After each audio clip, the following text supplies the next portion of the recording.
In this Cinema Bite, I'm going to try and show you how to make this threaded screw and parametric. There's 1,000 different ways of making screw threads, many of which I've looked at online, but I've not seen one which has actually made a parametric one like this so easily, really. So right, let's get rid of that one and start from scratch. To begin with, as most of them do, you're going to start off with a helix, which wants putting on the XZ. And let's just bring that into view. I'll put that on the frame default, so yours will look pretty much the same.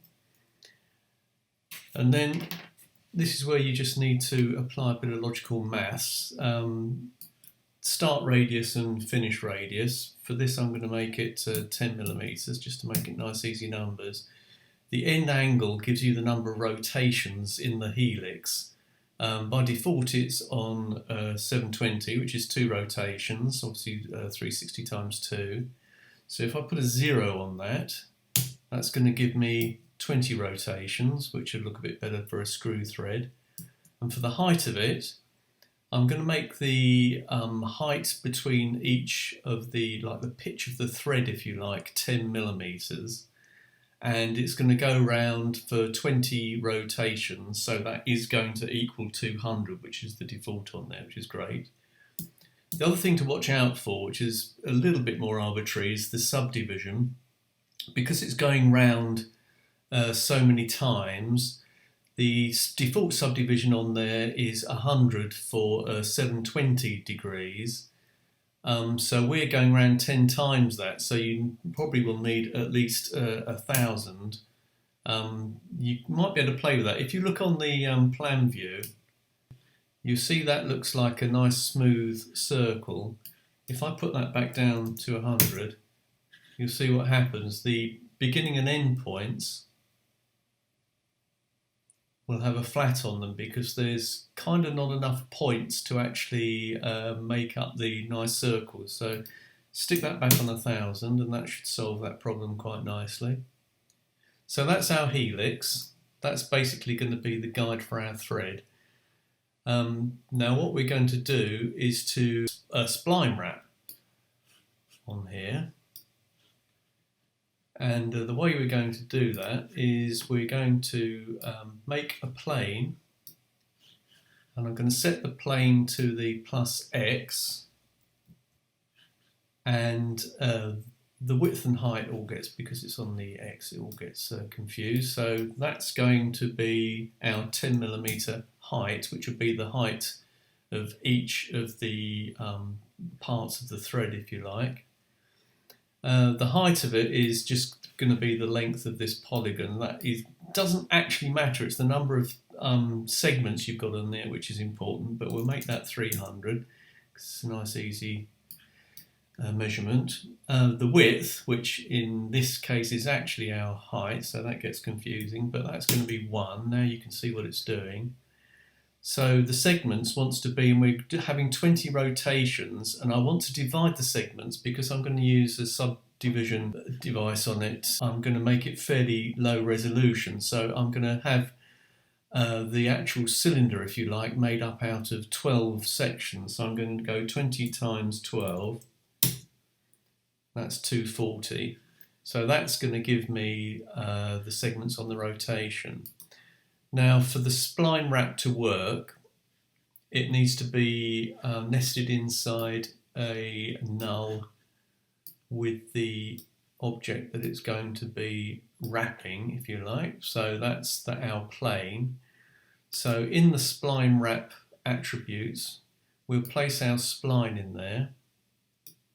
We're going to need to change the axis to plus Z, and then you get this ball of confusion, but you can see it's actually working, which is the main thing.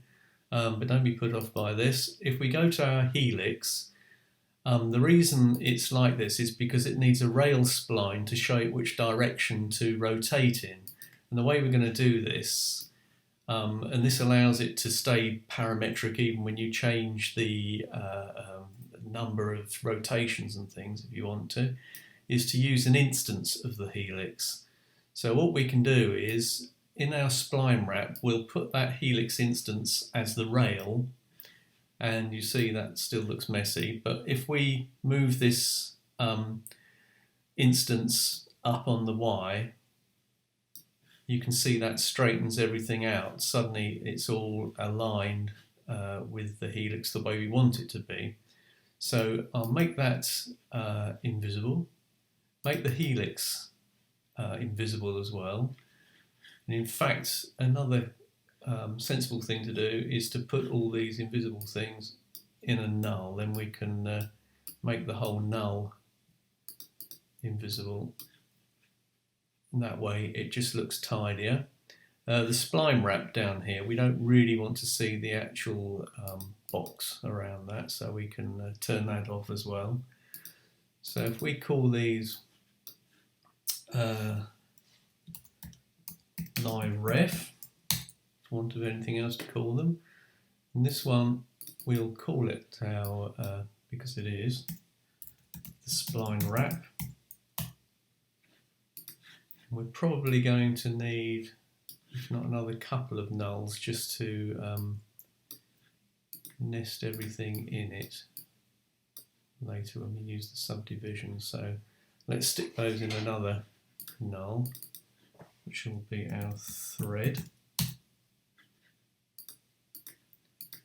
Right, so you're thinking that really doesn't look like a screw thread at the moment, but you can see the potential for it because we've got a nice helix made up from flat polygons where everything actually lines up perfectly. So the distance between these is correct and all the verticals are lining up because we did our division by 12, basing it on a rotation of 12 polygons to create our cylinder. So that's all looking good. So now, because everything's parametric, we can go back into our plane, and we've got one width segment in there. I'm going to do a very simple version of this. You can make it more complex if you like, but I found that using 4 is quite nice. So we're dividing the what they're calling the width on there into 4. So that's those 4, if you like, which is being wound round and round. Now the little trick here, which works rather nicely, is that we're going to, and I'm going to hold Shift and use the Correction Deformer on there. And as so often happens, really nothing happens at this point. But if you highlight the Correction Deformer and put yourself in point mode, you can see this array of points down here, which is our invisible plane. All the points have become available to us because we've used the Correction Deformer on there. So if I go to the front view, you can actually look straight down that plane. And what I'm going to do is use the rectangle selection to pick everything up. So I'm grabbing all the middle points and I'm going to pull them to one side. You can make this an exact dimension. It sometimes helps. I'm going to make that 8 because from previous practice with this, it needs to be probably a bit more than you want, because when you subdivide it, it will look as though it's sort of sucked in a bit. So if we go back to our perspective view, you'll see that miraculously we have this rather nice and very neat helix thread on there. Now that by itself may be exactly what you're after, and in fact, if I put the subdivision on there, you'll see that's already looking quite neat just using the defaults on there, which is quite nice. So let's turn that off.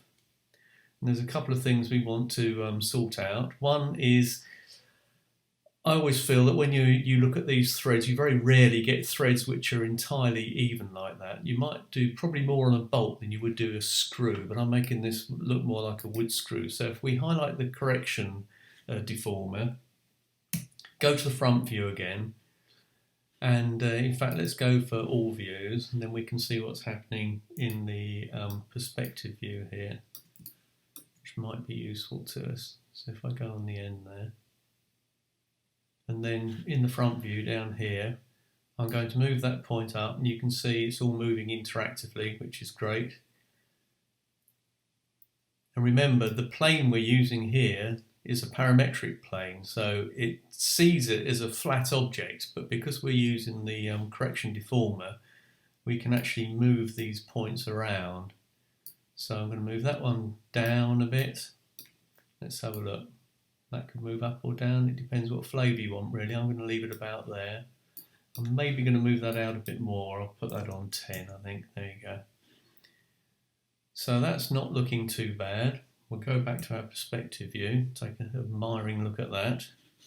Click away so we get rid of all that invisible stuff. And put the subdivision on. So we've already got ourselves a very nice thread on there.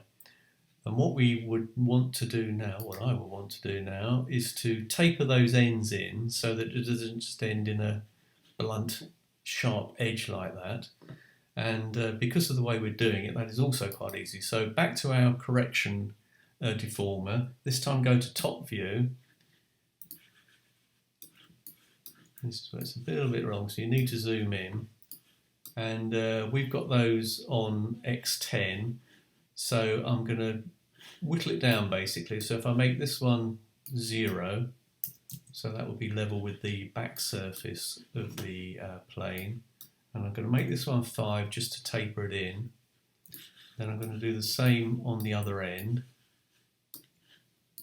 So I can do that the other way, just make both of those 5 and make the very end one 0.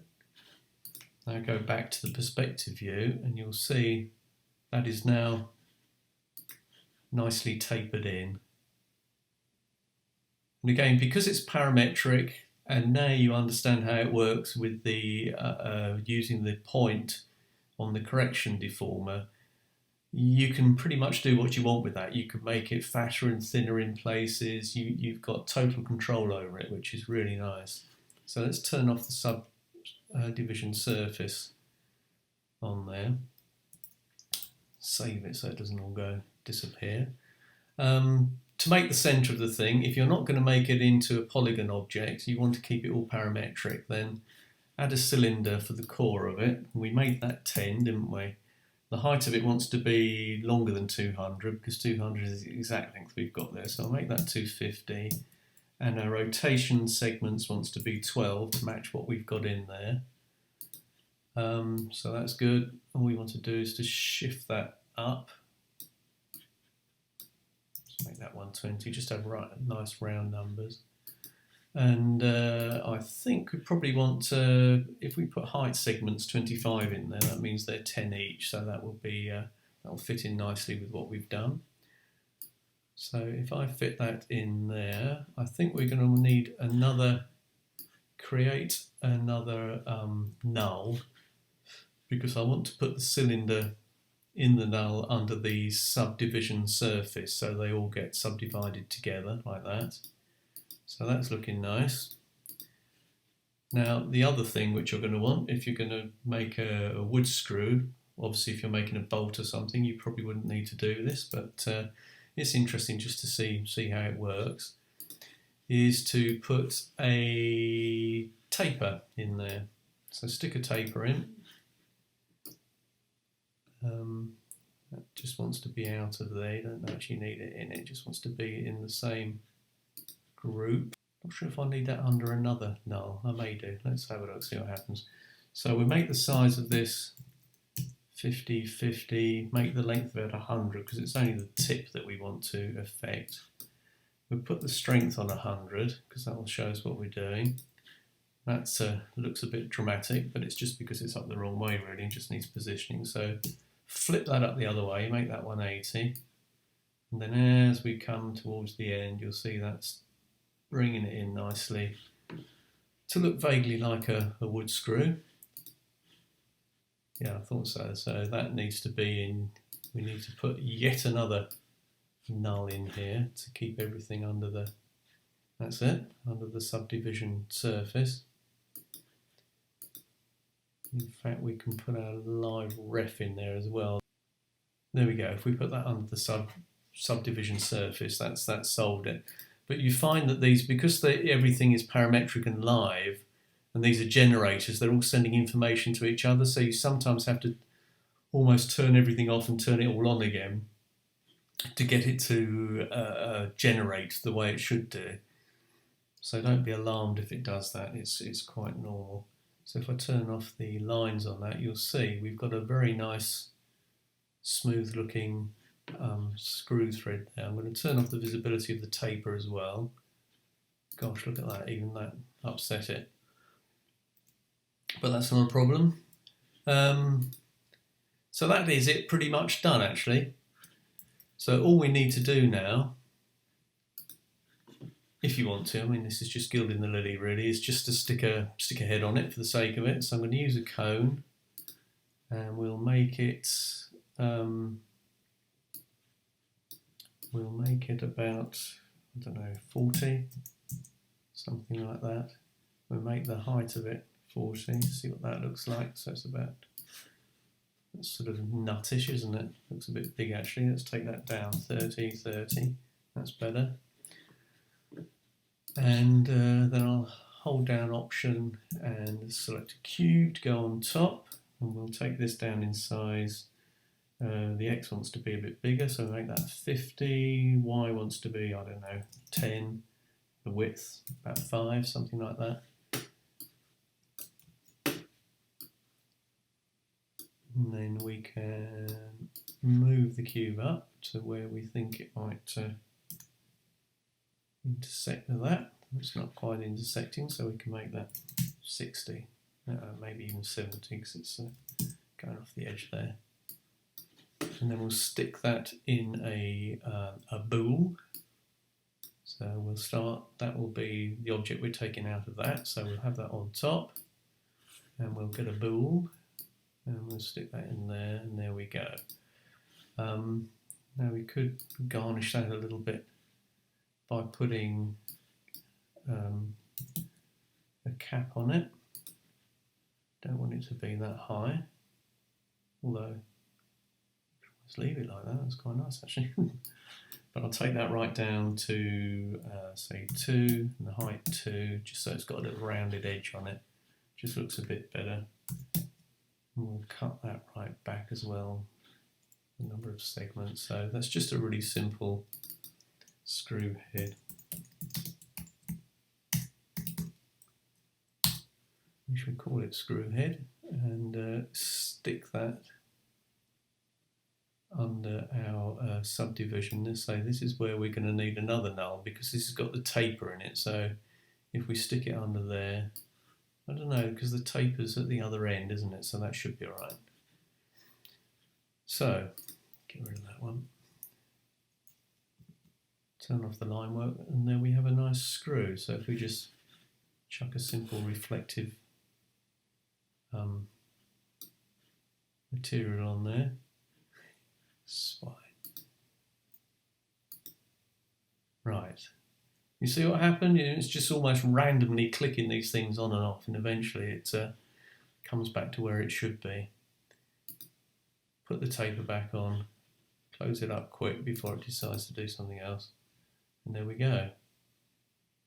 There is your parametric thread.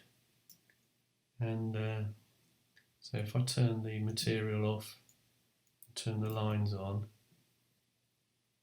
you can just see how clean the topology is on that.